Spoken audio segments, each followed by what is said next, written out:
Runners-up then. Last time around, England will be hoping to go one step further to end 58 years of hurt at this tournament. talkSPORT understands that Mark Gahey and Trent Alexander-Arnold will both start tonight for Gareth Southgate's side against Serbia. Did you see that happening with those two being the first 11?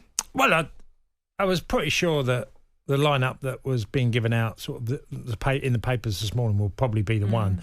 And the fact that Trent's been given that role is a real backing for Trent from Gareth, who sees him doing a role that's something he's been missing in his midfield. It's those deliveries, it's the balls that he can play from Trent Alexander-Arnold. He's scarily good on the ball. Scarily good. There ain't too many people in the world that can put a ball on a sixpence like he can. Well, I was going to say, if he can do something like what Tony Cruz did against Scotland in that opening game, Declan is the perfect person. Moments. Yeah, absolutely. You know, and Declan's not an enforcer, he's way more than that. But Abbott's a guy that can win the ball off the opposition regularly. And if he sees Trent in a good position with half a yard, give it to him. You know, England have had players like that. You know, John Barnes was that type of player where just give it to John. You know, he could do that. And have people like Brian Robson around him, and you know, they're just quality players you want to get on the ball. Well, Gareth Southgate is under pressure to deliver.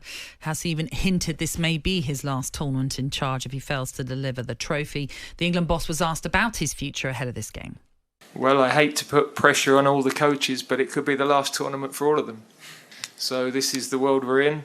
I'm probably more relaxed about it because I've been to 3. I know exactly what it involves. I know the events you have to deal with, the path you have to navigate, and I'm very fortunate to have very good players with a great spirit, great staff that work with me throughout. So we're really looking forward to that challenge, and I guess you're even more determined to make sure that we don't miss anything, as I said earlier, and that we're giving ourselves the very best chance of winning. I mean, you said it, Cass, before, that often at the end of a tournament we do see that management cycle come to an end for many, even if it's not necessarily teams that are favoured to win something like the Euros. It still comes to an end because they feel as though their project, they can't do any more. Now, sometimes. if you look after Euros and after World Cups, the departures of coaches, it's unbelievably high. In all tournaments. Yeah. African Cup of Nations, etc. Always we see changes. Let's build up to this huge game then coming up for England as they open their Euro 2024 campaign against Serbia. Joining us, it is England legend Stuart Pearce. How are you, Stuart? Oh, well, thank you. Good to see the Perry up. Yeah. You too. Stuart, I wanted to ask you first, and we're led to believe that Trent will play that midfield role. You had Gazza in 90. You've played alongside great, brilliant individuals with England. And do you think that Gareth is really reliant on Declan? You work with Declan Rice. You know he's not an enforcer. He's way more than that as a player. I was just talking about that. But you think he can really allow Trent to be his very best? Yeah, I mean, and bizarrely, Cass, we're talking about a fella who's played right back for most of his life, going into midfield and being a bit wayward defensively in midfield, which is crazy, really, in itself. But you're right in what you say. Dec can do a bit of everything. I think even on the show tonight, we might even talk about, is there a role in this tournament for Declan to play further up the pitch like he does for Arsenal now, you know, because I think he can offer a lot more. But the balance has got to be right. And if he's got Trent in there, I think getting the balance right, he's, quarterback passing range. I'd probably akin him to the likes, when I first broke in the England squad, Glenn Hoddle was in it, and Glenn probably had 1 or 2 question marks about his defensive work, but what he could do with the ball at his feet and his range of passing was magnificent. Trent, very similar. So is this... Do you think the future for Trent Alexander-Arnold to be in midfield, whether it's for Liverpool and England going forward? I definitely think so at club level. At international level, the proof's in the pudding. He'll play himself in the team or out the team, and that applies for 1 or 2 others as well. He'll either be good enough in that role that he wins the manager over and stays in that position, and he's going to be a massive success in this tournament with his delivery of passing, or it just doesn't work at tournament level for whatever reason. I think he's definitely good enough. at Newcastle, I think he needed to be encouraged to look for that killer pass more often. And then if it's not on, be conservative. I think that's got to be his first look, though. And I was saying, Stuart, that, defensively, because we're asking listeners about what they feel tonight and what they want, and most of them is to literally go after the opposition. I was like, well, hold it a minute. Being good defensively takes you a long way. You have to still be very difficult to beat and be a more complete side. And I think England have the ability to do that.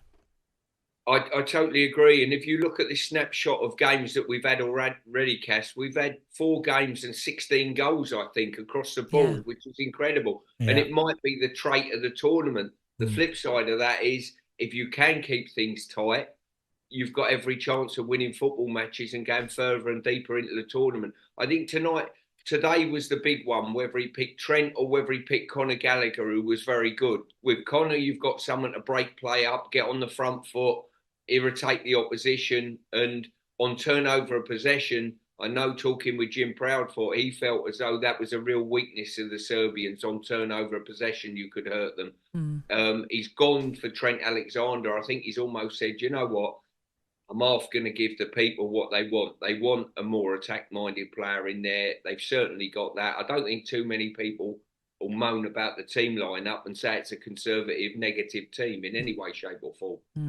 One of the other lines that we've been hearing, obviously, with regards to the defence is that Mark Gahey has been picked to start as well. What do you think he's seen in Gahey that has convinced him that he should be lining up tonight and starting the game?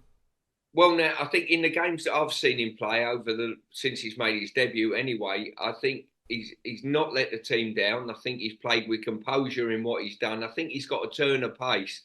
And I certainly think in the Iceland game, this was my opinion, that he was arguably our better player in a really poor performance. But his ability to break attacks up was absolutely crucial to us. I think he's got that ability to do that, break attacks up, and just he's got the mentality to read play and cut things out. And probably that little turn of pace, which is vital at international level. Stuart, I was saying earlier, Harry Kane, 91 caps, 63 goals. Mitrovic, 91 caps, 58 goals. You have to be wary of this guy because we both played with finishers, guys that don't need a lot, a bit of crumbs, and they're there to wrap it up. Cass, it's like playing against you, coming up against the Republic. You know when that ball goes in the box, this fella's coming right over the top of it, going to head it in my net. So not good. But those stats are absolutely incredible. It surprised me that Mitrovic has got stats that high. We revere Harry Kane and his stats. I'll tell you what, Mitrovic at international level, that is quite astounding, to be quite honest with you. Yeah. And you're right. I don't think there'll be any surprises there for our back line. But, if that ball goes in the box or drops to his feet, he can score a goal. One of the other news lines to come out of the camp, Stuart, just to get your take on it, is the leadership group. I mean, every tournament, Gareth Southgate will learn, he'll evolve as a manager. And there's always been leadership groups, of course, and Jordan Henderson would have been one of those. You'd have thought perhaps Harry Maguire as well, with the experience, would have been involved in that in previous tournaments. This time around, it's Harry Kane, Kyle Walker. You can understand why they're in there. Declan Rice has been added into it, as has Jude Bellingham. So he's gone for a blend. He's gone for a mixture. He's spoken about needing Jude Bellingham in that leadership group to be the kind of link between him and the younger players. Does that all make sense to you as well? Yeah, it does. To be fair, it's like any football club that we've had, and we develop a leadership. You try to get someone from each different culture, each different age groups, you name it, and at club level, you're looking for one of the French boys to come in if you've got 3, 4, 5 French boys within the rank. So everyone's represented, basically, You've got to be a good shop steward this day and age and get a few in. Cass must have been a shop steward in his time. He looks a sort of Tony, look at him. Everybody out. Yeah, me first. Follow me.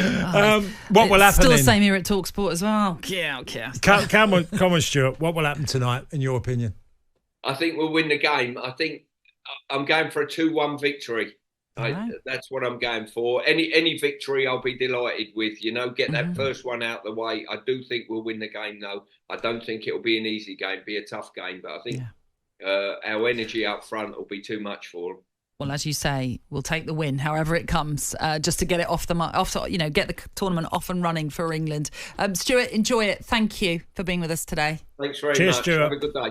Take care. Don't forget, talkSPORT brings you live coverage of every single game of this Euro 2024, including tonight's one in Gelsenkirchen as England take on Serbia. Stuart will be alongside Jim Proudfoot, Adrian Durham and Faye Carruthers as well as we bring you, coverage of this game. England fans, we still want to hear from you. I know a lot of you have texted in, and I'll get to your messages in this hour, but we want to know how you're feeling. Are you optimistic? You just heard there from Stuart Pearce. He thinks England can do it, that they can get that first victory on the board tonight. So let us know how you feel. 03717 223344. That's the number to call us on. You can also text us to 81089. And if you want, you can also WhatsApp us. You can send us a voice note on there. Maybe you want to give a rallying cry. Maybe the players are tuning in right now and they want to hear from you. Why not send us your messages and we'll try and play them out in this final hour of the show. After the break, we'll find out if Cass has ever missed anything important by oversleeping.